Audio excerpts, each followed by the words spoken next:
nggak punya anak bertahun-tahun, bisa jadi kamu punya beban emosi. Nah, seringkali kadang banyak yang nanya-nanya, gimana gitu. Padahal sebenarnya kalau dicek di dokter semuanya baik-baik aja. Tapi selama diupayakan selalu kayak tidak ngedapetin jawaban. Akhirnya jadi masuk ke dalam kondisi penantian terus-menerus. Dan seringkali memang anak itu dikaitkan dengan banyak hal.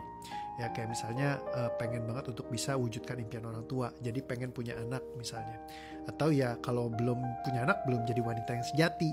Nah beban-beban seperti ini yang justru terkadang jadi kepikiran terus nih. Aduh belum punya anak, belum punya anak, belum punya anak, belum punya anak, belum punya anak, belum punya anak.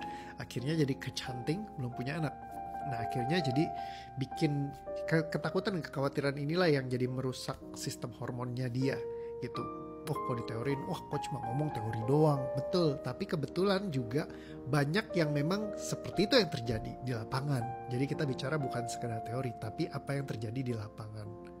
Ya, jadi kalau empirisme itu pasti mengalahkan segala teori.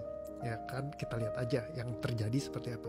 Jadi kalau misalkan sama dokter udah bolak-balik gak beres-beres, itu tanda indikatornya. Kalau sama dokter beres kan berarti udah selesai dong masalah, udah gak ada problem lagi, yang namanya udah hamil.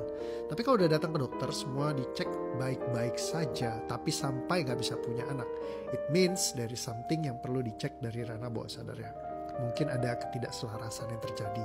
Misal yang salah satu dulu pernah saya handle, dia itu sangat-sangat kalau punya anak tuh takut, ya banyak tanggung jawab dan lain-lainnya. Ada yang waktu suaminya itu masih belum sukses dan berhasil, jadi masih keadaannya tuh sulit. Dan dia dulu tahu banget ketika orang tuanya mendidik dia dalam keadaan yang sulit dalam ekonomi, setengah mati. Jadi akhirnya dia nutup diri untuk bisa punya anak secara unconsciously, bawah sadarnya yang gak mau dan nahan karena takut nih. Terus suaminya kasar misalnya, sering pukulin dia, sering marahin dia. Gimana nanti kalau gue punya anak? Jadi kekunci.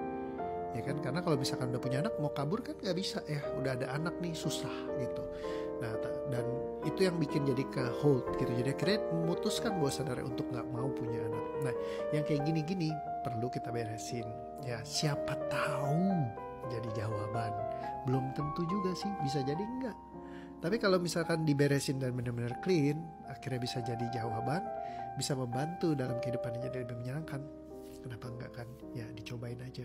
Siapa tahu bisa membantu kamu gitu kan. Belum tentu juga sih, tapi siapa tahu. Kan gak pernah tahu kalau gak pernah dicoba. Semoga membantu.